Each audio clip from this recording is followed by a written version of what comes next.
শাইখুল হাদিস আল্লামা মামুনুল হক এবং শাইখে চরমনাই মুফতি ফয়জুল করিম দামাত বারকাতুহুম বাংলার এই সময়ের সাহসী এই দুই আলেমের অপরাধটা কি? তাদের কি অপরাধ? কেন তাদের বিরুদ্ধে মামলার হুমকি দেওয়া হচ্ছে? কেন তাদেরকে গ্রেফতারের দাবি জানানো হচ্ছে? কেন মামুনুল হকের মাহফিলে বাধা দেওয়া হচ্ছে? তাদের অপরাধটা কি?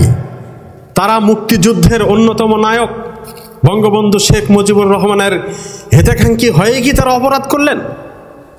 বলতে গেলে বঙ্গবন্ধুকে ভালোবেসেই কি তারা দুজন ফেঁসে গেলেন? বঙ্গবন্ধুর জন্য ভালো কামনা করেই কি শাইখুল হাদিস আল্লামা মামুনুল হক এবং শাইখে চরমনাই মুফতি ফয়জুল করিম তারা কি ফেঁসে গেলেন? আজ তাদের কুশপুত্তলিকা দাহ করা হচ্ছে। কত ধৃষ্টতা এই নাস্তিকদের, কত ধৃষ্টতা এই দেশবিরোধী এবং ইসলাম বিরোধী শক্তির। বাংলাদেশের রাজপথে, ওলামায়ে কেরামের এই পুণ্যভূমির রাজপথে তারা বাংলার সময়ের সেরা সন্তান শাইখুল হাদিস, সেরা সন্তান ফয়জুল করিমদের কুশপুত্তলিকা দাহ করে।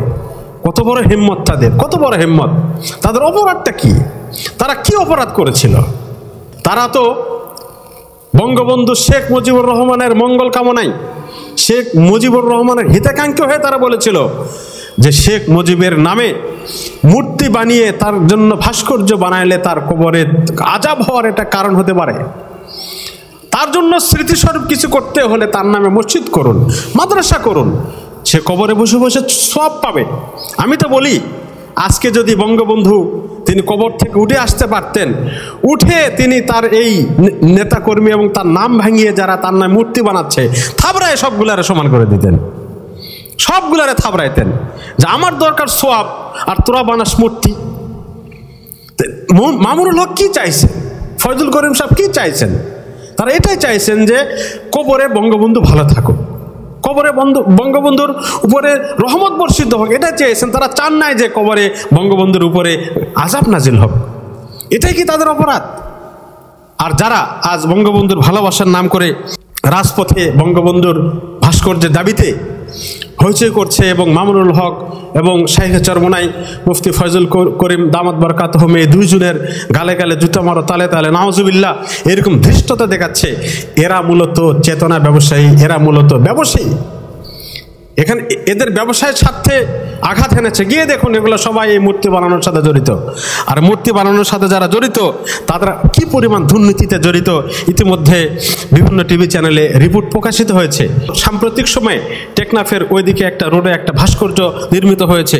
এই ভাস্কর্যের মূল শিল্পী সে বলেছে মাত্র 26 লাখ টাকা ব্যয়ে এটা নির্মাণ করা সম্ভব ছিল। সেখানে সরকারি কর্মকর্তারা বলছে, সরকারের নেতারা বলছে ইতিমধ্যে 8 কোটি টাকা খরচ হয়ে গেছে এবং আরও 4 কোটি টাকা লাগবে। চিন্তা করেন, রাস্তার মোড়ে একটি ভাস্কর্য তৈরিতে যদি 12 কোটি টাকা নির্মাণ হয়, 12টি মসজিদ করা সম্ভব। এই টাকা দিয়ে 12টি মসজিদ করা সম্ভব ছিল। মসজিদ করলে বঙ্গবন্ধুর কবরে উপকৃত হতো সে। এই ভাস্কর্যের দ্বারা তার কি উপকার?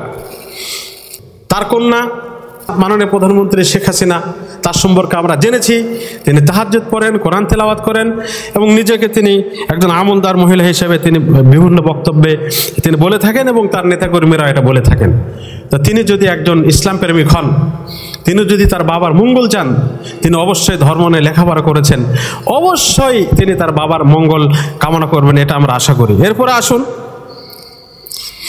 এখন বিভ্রান্তি ছড়ানো হচ্ছে যে ভাস্কর্য আর মূর্তি এক নয়। হ্যাঁ, ভাস্কর্য কোনো জিনিসের আকৃতি দেওয়াকে ভাস্কর্য বলে। ভাস্কর্যের একটা প্রকার মূর্তি। মূর্তি মানে কোনো জীবের আকৃতি দেওয়া, এটা মূর্তি। জীবের আকৃতি দেওয়া, এখানে আমাদের আপত্তি। ওরা এখন বলার চেষ্টা করছে যে জীবের আকৃতি দেওয়া যদি এটা কোনো উপাসনার জন্য হয় তাহলে শিরক হবে। হ্যাঁ, এটাকে প্রতিমা বলা হয়, আমরা এটা জানি, যেটাকে উপাসনার জন্য তৈরি করা হয়। ওরা বলতেছে উপাসনার জন্য আমরা করি নাই, আমরা এটা শ্রদ্ধা এবং ইতিহাস দেখানোর জন্য এটা করেছি। কিন্তু এতটুকু বুঝলে হবে না, ইসলামের পরিপূর্ণ বুঝ কি, ইসলামের কথা আমাদেরকে বলতে দিতে হবে।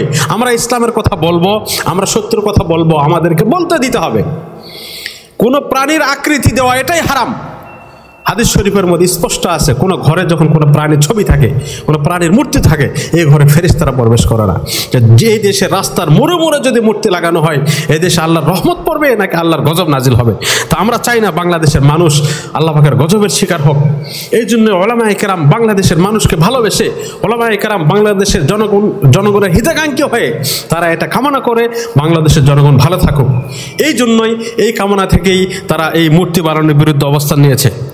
যদি এই সম্পর্কে ধর্মীয় বিশ্লেষণ আজকাল বড় বড় রাজনীতিক, বড় বড় ছাত্রনেতা, বড় বড় নাস্তিকরা ফতোয়া দিতে আরম্ভ করেছে যে আমরা নাকি হুজুররা ইসলামের ভুল ব্যাখ্যা করি, নাউজুবিল্লাহ। তা আসো আমরা ডিবেটে আসি। যদি ইসলামের ভুল ব্যাখ্যা আমরা করছি, তোমরা সঠিক ব্যাখ্যা করছো, ইসলাম কতটা বোঝো, আসো ডিবেটে আসো।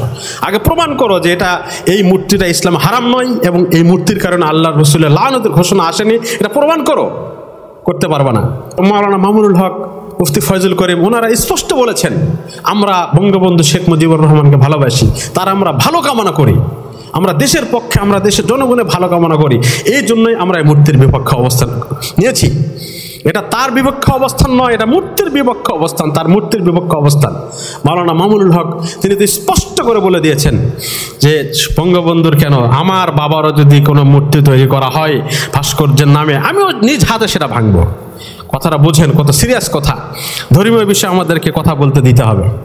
এরপর আসুন, গতকাল থেকে শাহবাগীরা এবং নাস্তিক্যবাদীরা এটা প্রচার করতে আরম্ভ করেছে যে মামুনুল হকের বাবা, ফয়জুল করিমের বাবা, ওনারা নাকি মুক্তিযুদ্ধের সময় রাজাকার ছিলেন, নাউজুবিল্লাহ মিন জালিক।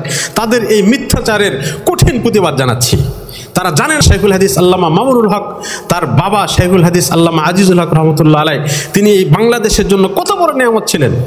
তারা জানে না মুক্তিযুদ্ধের সময় মুফতি সৈয়দ ফজলুল করিম রহমতুল্লাহ আলাই, পীর সাহেব চরমোনাই রহমতুল্লাহ আলাই, মুক্তিযুদ্ধের সময় তার ওই চরমোনাই মাদ্রাসায় মুক্তিযোদ্ধারা অবস্থান নিয়েছিল, তিনি মুক্তিযোদ্ধাদের সেবা করেছেন, ইতিহাসে আছে। আসো ডিবেটে আসো, আমরা প্রমাণ করে দিব। আর ওই সময় শাইখুল হাদিস আল্লামা আজিজুল রহমতুল্লাহ আলাই ঢাকাতেই ছিলেন, তার অবস্থান কি ছিল স্পষ্ট। তিনি বলেছিলেন যে এই যুদ্ধ মুসলিম আর হিন্দুর যুদ্ধ নয়, মুসলিম অমুসলিমের যুদ্ধ নয়, এটা জালেম আর মজলুমের যুদ্ধ। এই যুদ্ধ মুসলিম মুসলিম যুদ্ধ নয়, এটা জালেম আর মজলুমের যুদ্ধ। পাকিস্তানিরা জালেম, আমরা মজলুম। শাইখুল হাদিস আল্লামা আজিজুল হক রহমতুল্লাহ আলাই তিনি এই মজলুম বাঙালিদের পক্ষে ছিলেন। তার বিরুদ্ধে যে মিথ্যাচার করা হয়েছে, চরমোনাই পীর মাওলানা ফয়জুল করিম রহমতুল্লাহ আলাই, ওনার উপরে যে মিথ্যাচার করা হয়েছে, আমরা এটার তীব্র প্রতিবাদ জানাচ্ছি। এরপরে আসুন, সাম্প্রতিক সময়ে শাইখুল হাদিস আল্লামা মামুনুল হক দামাত বারকাতুহুর বিভিন্ন প্রোগ্রামে বাধা সৃষ্টি করা হয়েছে। ইতিমধ্যে গতকালকে নড়াইলে মামুনুল হক দামাত বারকাতুহুর মাহফিল ছিল, তাকে আটকাতে গিয়ে গোড়া ফেরি আটকে দেওয়া হয়েছে। এরপরে তিনি পার্সোনালভাবে যাওয়ার চেষ্টা করেছেন, ছোট বোটে যাওয়ার চেষ্টা করেছেন, সেটাও আটকে দেওয়া হয়েছে। এটা কিসের ইঙ্গিত? আপনারা কি মনে করেছেন মামুনুল হকের কণ্ঠ রোধ করবেন? এখন সেই দিন আর নাই, এখন আর সেই দিন নাই। বাংলাদেশে লক্ষ লক্ষ ওলামা তোলাবা দিনের খাতিরে আল্লাহকে রাজি খুশি করতে শাইখুল হাদিস আল্লামা মামুনুল হক এবং শাইখে চরমোনাই মুফতি ফয়জুল করিম দামাত বারকাতুহুম, এই দুইজনের জন্য, আলেম ওলামার জন্য হেফাজতে ইসলামের ডাকে সাড়া দিয়ে, আল্লামা জুনাইদ বাবু নগরী হজরতের ডাকে সাড়া দিয়ে লক্ষ লক্ষ প্রাণ বিলিয়ে দিতে প্রস্তুত হয়ে আছে সারা বাংলাদেশ। এটা আপনারা জেনে রাখবেন।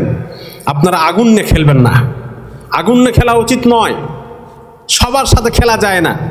আপনারা অনেকে ভাবছেন যে এরা কি জামাতের চেয়ে শক্তিশালী, এরা কি বিএনপির চেয়ে শক্তিশালী, এদেরকে দমন করা কোনো ব্যাপার? আসেন, বিগত সময় আপনারা দমন করতে চেয়েছেন, ওলামায়ে কেরামের রক্ত দিয়েছে ওলামায়ে কেরাম, তার ফলাফল হয়তো আপনাদেরকে নত হতে হয়েছে, নাহলে আপনাদের পতন হয়েছে। ইতিপূর্বের শাসন আমলে এটা প্রমাণিত। ফতোয়া আন্দোলনের সেই বিষয়টা আশা করি মাননীয় প্রধানমন্ত্রী ভুলে যান নাই, যে কারণে তৎকালীন স্বরাষ্ট্রমন্ত্রী নাসিমকে তিনি পরবর্তীতে শাস্তি দিয়ে 5 বছর দল থেকে দূরে রেখেছিলেন। আলেম ওলামার সাথে লেগে কিন্তু তিনি বিপদগ্রস্ত হয়েছিলেন। এগুলা ভুলে যাওয়া ঠিক না, এগুলো স্মরণ রাখতে হবে।